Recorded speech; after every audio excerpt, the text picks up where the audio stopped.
annals of history, there are those whose names are whispered with fear, revulsion, and morbid fascination. They are the predators who walk among us, leaving trails of devastation and terror in their wake. This is their story. Jack the Ripper, the faceless specter who haunted the gaslit streets of Victorian London, leaving horror in his wake. Aileen Wuornos, the highway killer who claimed vengeance as her motive. Dennis Nilsen, a man who turned his home into a tomb for the innocent. Dr. Harold Shipman, the trusted physician whose crimes made him the deadliest of them all. Gary Ridgway, the Green River Killer, whose reign of terror spanned decades. John Wayne Gacy, the Clown Killer, whose mask of laughter concealed horrors beyond comprehension. In the isolated Andes, darkness fell in a place where escape was a dream. Ted Bundy, the charismatic monster who lured his victims with charm and cunning. The Boston Strangler, whose name brought a city to its knees. Jeffrey Dahmer, the cannibal killer whose crimes defied belief. Ed Gein, the grave robber whose grotesque deeds inspired tales of cinematic horror. Richard Ramirez, the Night Stalker, who made the City of Angels a place of nightmares. The Red Ripper, Andrei Chikatilo, whose monstrous acts shocked the Soviet Union. And the Zodiac Killer, the cryptic enigma who continues to taunt the world from the shadows. These are the most evil men and women in the world. Their stories are a window into the darkest recesses of the human mind and the unspeakable horrors that dwell there.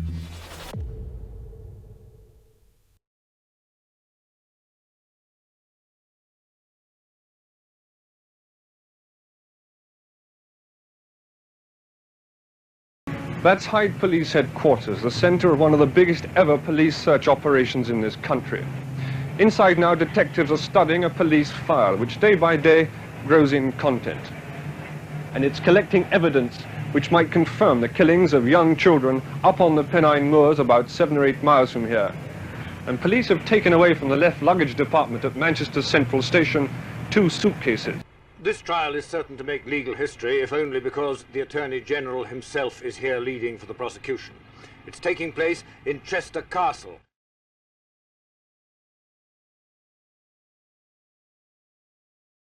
Fantastic security precautions have been taken and the precincts of the court have been very widely defined. Before you can get into the court, you have to produce no less than 3 passes if you're a mere journalist. When you do get in, you find yourself in a long, very high room, about 25 feet high, wood-panelled for about 12 feet, and then light stone arches. Above that, a wooden roof with a stained glass light in it. Hindley, who said that she had a sore throat, gave her evidence in a low, husky voice. She said that she had loved Brady and still loved him. When she was cross-examined about her part in the nude photographing session with the child, Leslie Ann Downey, she said, "I offer no defense for that. It was indefensible and cruel." She said she didn't know that Brady was tape recording the session and that she was ashamed when she heard the tape played later. These were 3 calculated, cruel and cold-blooded murders, was what Mr. Justice Fenton Atkinson said, and I passed the only sentence the law allows. After sentences, he praised the police investigation of the utmost skill and thoroughness which brought these matters to light. Outside, a small crowd of sightseers, most of them staff from the neighbouring county council officers, gathered in the courtyard of the castle to see the prisoners removed. Then the police cleared the forecourt, and as a van with 2 white police cars escorting it swept through the archway of the castle, there was booing from a crowd which had gathered outside.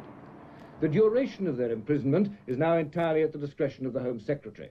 The Home Office said tonight that a life sentence means just what it says. Normal practice nowadays is to release a life prisoner on license after about 10 years. In some recent cases, judges have recommended that the sentences they've passed should not be reviewed for a certain set period, but no such recommendation was made in either case today. How could 2 seemingly ordinary individuals commit some of the most heinous crimes in British history? This is the unsettling question we grapple with as we delve into the Moors murders, a series of horrific killings carried out by Ian Brady and Myra Hindley. From July 1963 to October 1965, 5 innocent children fell prey to this sinister duo. Their lives brutally snuffed out, their bodies concealed in the desolate expanse of Saddleworth Moor. Let's delve into the chilling chronology of these gruesome events. It all began in July 1963 in the bustling city of Manchester, England. A vibrant 16-year-old girl named Pauline Reed was the first to fall victim to the heinous acts of Ian Brady and Myra Hindley. With her entire life ahead of her, Pauline was unsuspectingly lured into their web of deceit and malice.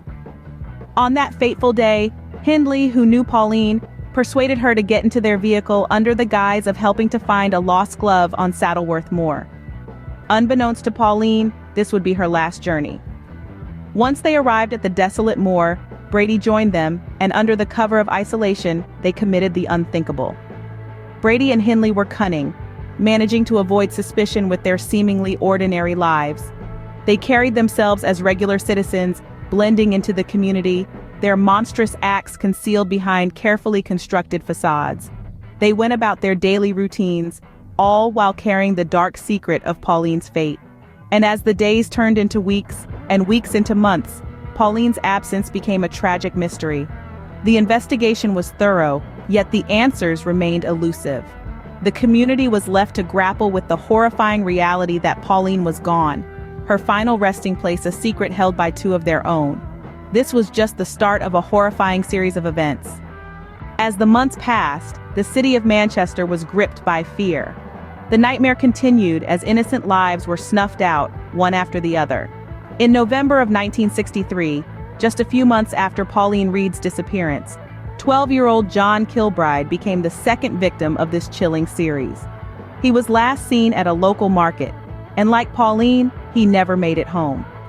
The following year, in June, Keith Bennett, a young lad of only 12, went missing on his way to his grandmother's house. The pattern was becoming terribly clear. Children were disappearing without a trace. The common threads between the victims were eerily similar. All were young, vulnerable, and last seen in public places. However, despite these similarities, the authorities were left grasping at straws, with no solid leads to pursue. As the year turned, the fear remained palpable. On Boxing Day 1964, 10-year-old Leslie Ann Downey became the fourth victim. She disappeared from a fun fair and, like the others, simply vanished into thin air. The city was now in the throes of terror. Parents held their children a little tighter, the streets grew quiet, and the once bustling city had taken on a somber note.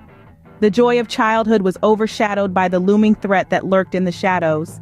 Behind the scenes, the police were working tirelessly, desperate to find a lead, any lead, that might bring them closer to the predator preying on the city's children.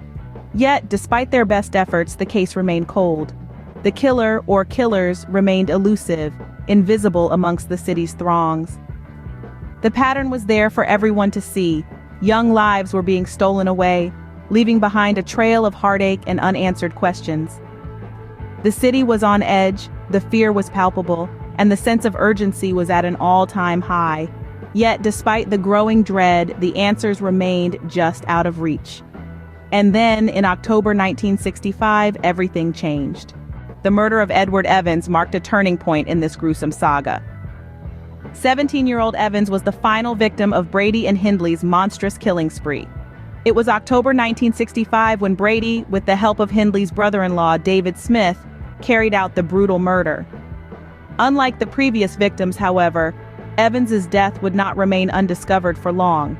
On the night of the murder, Smith, horrified by what he had witnessed, fled from the scene, promising to assist the killers in disposing of the body the next day.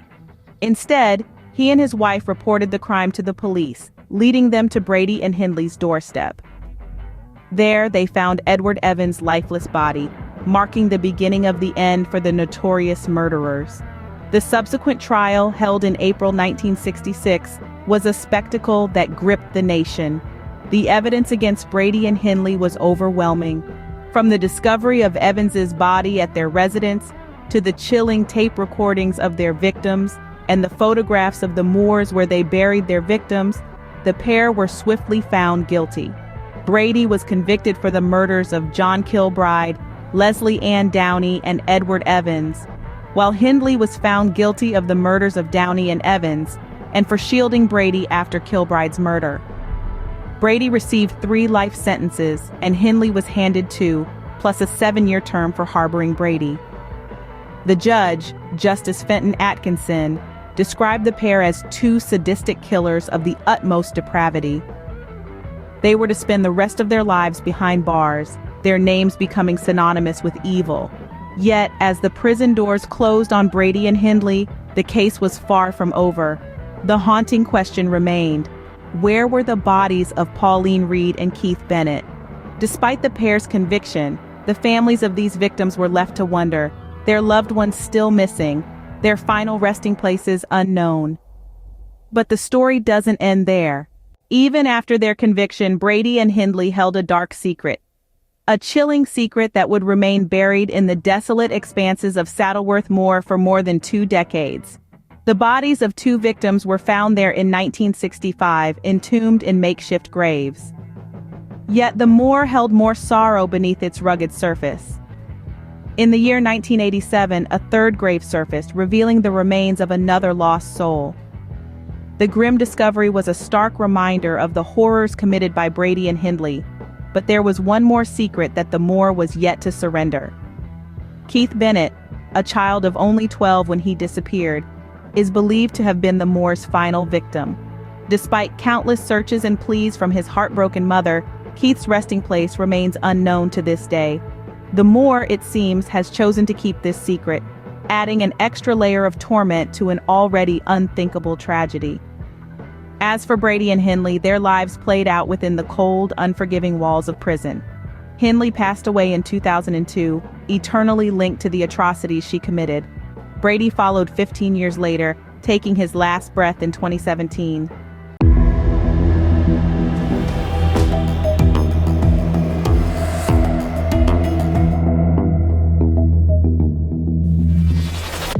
In the chilling annals of American crime, the name Gary Ridgway looms large. Known as the Green River Killer, Ridgway holds the dubious distinction of being one of the United States' most prolific serial killers. His claimed victim count? A staggering 70 women throughout the 1980s and 1990s. Born on February 18, 1949, in Salt Lake City, Utah, Gary Leon Ridgway was raised in a tumultuous household. His parents, Mary and Thomas Ridgway, often engaged in violent arguments. Gary's mother, a domineering woman, would often belittle and berate him. This toxic environment served as a breeding ground for Ridgway's twisted psyche. As a child, Ridgway was known to have a disturbing interest in death. He would often lead his younger brother to the woods and show him deceased animals. Even more alarming were his violent tendencies. At 16, Ridgway stabbed a 6-year-old boy, who fortunately survived the attack. In the 1980s, Ridgway's bloodlust escalated. He started preying on women, particularly sex workers and runaways, around Seattle and Tacoma, Washington. His method? Strangulation. Post-mortem, he would often return to the bodies for necrophilic acts. The bodies were usually discarded in forested and overgrown areas, particularly around the Green River, earning him his infamous moniker. Despite the growing body count, Ridgway managed to elude capture for nearly 2 decades.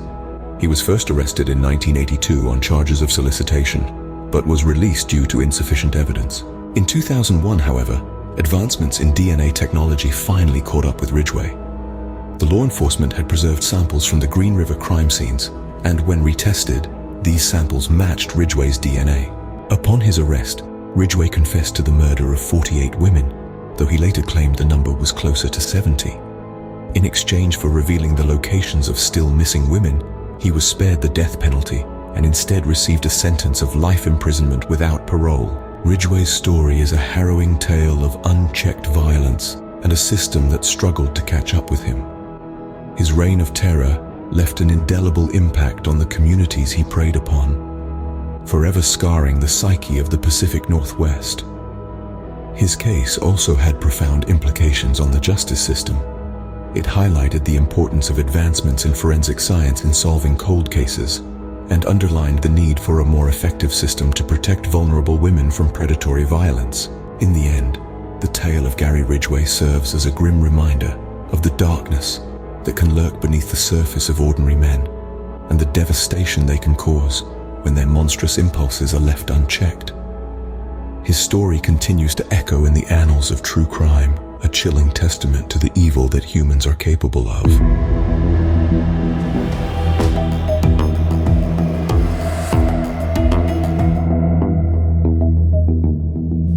Behind every crime, there's a story.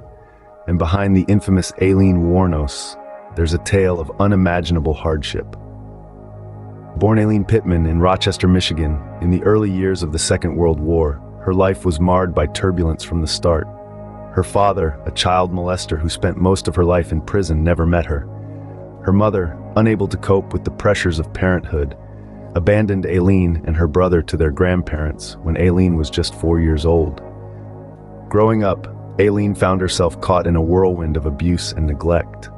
She endured physical and sexual assault, and at 14 she gave birth to a son, conceived from an alleged rape by a friend of her grandfather's. The child was swiftly given up for adoption, and Aileen was left to navigate the aftermath of her trauma alone. This troubled adolescence marked the beginnings of Aileen's life on the fringes. She took to the streets, engaging in petty crime and prostitution to survive. She was a child of the system, bounced from home to home, school to school, never finding a stable environment or a guiding hand. Her formative years were spent in the shadows, the margins of society, where violence was a language she came to understand all too well. Years later, these experiences would serve as the backdrop to a series of brutal murders that shocked the nation. Aileen Wuornos, a woman with a fractured past, would become America's most notorious female serial killer. Her life, a testament to the devastating impact of abuse and neglect, would serve as a chilling reminder of the potential consequences when society turns a blind eye to those in need. A life marred by abuse and neglect, Wuornos' early years were a grim foreshadowing of the violence that was to come. As Wuornos spiraled deeper into a life of crime, a lethal pattern began to emerge. In the late 80s, Aileen Wuornos' path took a dark and sinister turn. She found herself entangled in the world of street prostitution, a life fraught with danger and desperation. This was a world where she was exposed to the grim realities of human nature, a world that would push her to commit the unthinkable. Her hunting ground was the highways of Florida, where she would ply her trade, often hitchhiking to catch the attention of potential clients. But behind her seemingly harmless facade lay a dangerous woman on the brink of a deadly rampage. The first of her victims was Richard Mallory, a 51-year-old electronics store owner. Mallory was a man with a past, a convicted rapist who had served time in prison. It was on a fateful day in November 1989 that he crossed paths with Wuornos. The encounter would prove deadly. Mallory's body was later discovered in a wooded area, riddled with 3 bullets. Wuornos' claim was that she killed him in self-defense, that he had brutally assaulted her and she had no choice but to fight back. The police, however, were skeptical. The brutality of the crime, the overkill, suggested something more than self-defense. It suggested a rage, a pent-up fury that had exploded in a lethal display of violence. Yet for Wuornos, this was more than just a crime. It was a crossing of a line, a step into a world from which there was no return. She had tasted blood, and it seemed she had developed a liking for it. This was just the beginning of a deadly spree that would shock the nation. With each passing month, the body count rose, and so did the questions. The year was 1989, and the sun-drenched highways of Florida had become a hunting ground. The victims, men, all led to their end by a woman they thought they could trust, a woman named Aileen Wuornos. Richard Mallory was the first, a 51-year-old electronics store owner. His life was brutally cut short in the early hours of a December morning. His body was found riddled with bullets, the first of many to come. David Spears, Charles Carskadden, Peter Seams, Troy Burris, Charles Humphreys, Walter Antonio, these were the names of the men who would follow. Each one met the same violent end, their lives extinguished on the side of the road. With each killing, Wuornos' methods became more brutal, her desperation more palpable. The violence was not random. Wuornos, a street prostitute, claimed she killed each man in self-defense, that they had attempted to rape her. But with every new victim, these claims became harder and harder to believe. As the body count rose, so did the tension. The once peaceful highways of Florida were now seen as a death trap. A phantom killer was on the loose, and no man was safe. The public lived in fear, and the authorities were under pressure to catch the murderer. The investigation was enormous, spanning multiple counties and involving dozens of law enforcement agencies.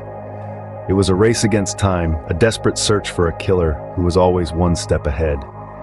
But as the trail of blood grew longer, the net began to tighten. Clues were found, leads were followed, and slowly but surely, the face of the killer began to emerge.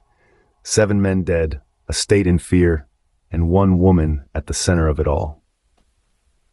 The stage was set for a chase that would captivate the nation and bring an end to one of the most notorious killing sprees in American history. In the end, Wuornos's reign of terror would be brought to a halt, not by remorse, but by the relentless pursuit of justice. Wuornos was finally captured on January 9, 1991 in a biker bar in Port Orange, Florida. The capture was the culmination of a tireless investigation, a race against time to apprehend a killer who had already taken 7 lives. The evidence stacked against Wuornos was overwhelming. From fingerprints left at the crime scenes to the possessions of the victims found in her possession, the net of guilt closed in around her. Her trial began just over a year later, in January of 1992. The prosecution presented a formidable case, underscoring Wuornos's methodical approach to her crimes. The chilling fact that she shot each of her victims multiple times was emphasized as evidence of premeditated murder. Her story of self-defense began to unravel as the prosecution presented each piece of damning evidence. Yet, Wuornos's defense team had a challenging task. They argued that she was a victim herself, driven to desperation by a life marred by abuse and hardship. They claimed that Wuornos's actions were the result of her fight for survival, not a cold-hearted killing spree. The defense painted a picture of a woman pushed to the brink, forced to take drastic measures to protect herself. The jury, however, was not swayed. After a mere 2-hour deliberation, they returned with a verdict of guilty on all counts. Wuornos's fate was sealed. She was sentenced to death for 6 of the murders, a decision that was met with a mix of satisfaction and sorrow. The trial of Aileen Wuornos was a spectacle that gripped the nation. It shone a light on the darkest corners of humanity, revealing a story of despair, violence, and a desperate struggle for survival.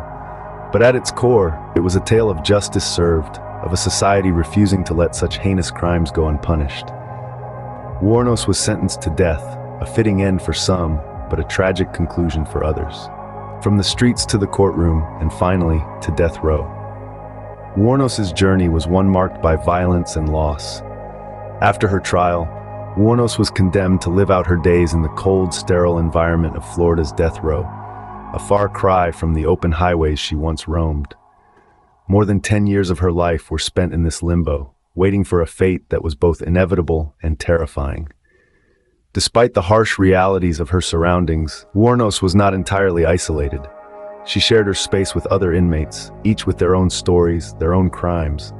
Yet in this world of the damned, Wuornos stood out.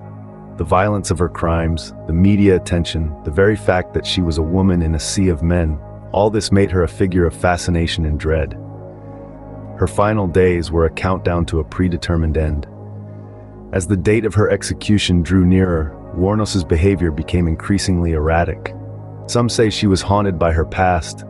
Others believe it was the fear of the looming death that unhinged her. In her last interviews, she gave conflicting accounts of her crimes, at times expressing remorse, at others, defiance. Then, on the 9th day of October 2002, the countdown reached 0. Wuornos was led to the execution chamber. She was strapped to a gurney, her veins filled with a lethal cocktail of drugs. Her final words were reported to be as unpredictable as the woman herself, a mix of anger and resignation. In 2002, Aileen Wuornos was executed by lethal injection. Her story, however, lives on. It's a chilling tale of a life gone terribly wrong, a story that continues to captivate and horrify, a stark reminder of the darkest corners of the human soul. In death, as in life, Wuornos continues to provoke debate and fascination. Aileen Wuornos left behind a legacy that transcends the confines of her own lifetime. Her story, riddled with gruesome violence and a desperate fight for survival, has sparked contentious discussions regarding her guilt, motivations, and the treatment of female criminals within our society. Wuornos's crimes have had an undeniable cultural impact. Her tale has been told and retold in numerous documentaries, films, and books, most notably the Academy Award-winning film Monster, where Charlize Theron's portrayal of Wuornos earned her an Oscar. This widespread media coverage has painted Wuornos as a figure of intrigue, fear, and at times, even sympathy, thereby adding fuel to the ongoing debates about her. The question of her guilt, for instance, is one that continues to draw divided opinions. While there is no denying the fact that she murdered 7 men, her claim of self-defense, given her history of abuse and exploitation, has led some to view her more as a victim than a perpetrator. Then, there's the matter of her motivations. Was Wuornos a cold-blooded killer, executing men for personal gain? Or was she a broken woman, driven to the brink by a lifetime of hardship, resorting to violence as a means of survival? These are questions that continue to haunt us, highlighting the complexity of her character and the circumstances surrounding her actions. Lastly, Wuornos's case has forced us to confront the treatment of female criminals. Her execution, while legally justified, has raised pertinent questions about the death penalty, gender bias, and mental health in our criminal justice system. It has compelled us to examine how society often fails to address the underlying issues that drive women like Wuornos to commit such horrendous crimes. Aileen Wuornos, a name synonymous with cold-blooded murder. But was she a monster or a victim of her circumstances? You decide. Aileen Wuornos's life and crimes raise many unsettling questions about society, justice, and the nature of evil. We've journeyed through the life of Wuornos, a woman who walked a path few can even imagine. Her story, a tapestry of violence and desperation, is fraught with contradictions and complexities that continue to provoke thought and debate. Born into a tumultuous family and exposed to a life of abuse and neglect, Wuornos embarked on a path that led her to become one of America's most notorious female serial killers. She claimed her life of prostitution was punctuated by violence at the hands of her clients, culminating in a spree of murders she asserted were acts of self-defense. We must ask ourselves, does society bear some responsibility for the creation of such a tragic figure? The treatment of sex workers, often marginalized and subjected to violence, is a thread that weaves through Wuornos's narrative.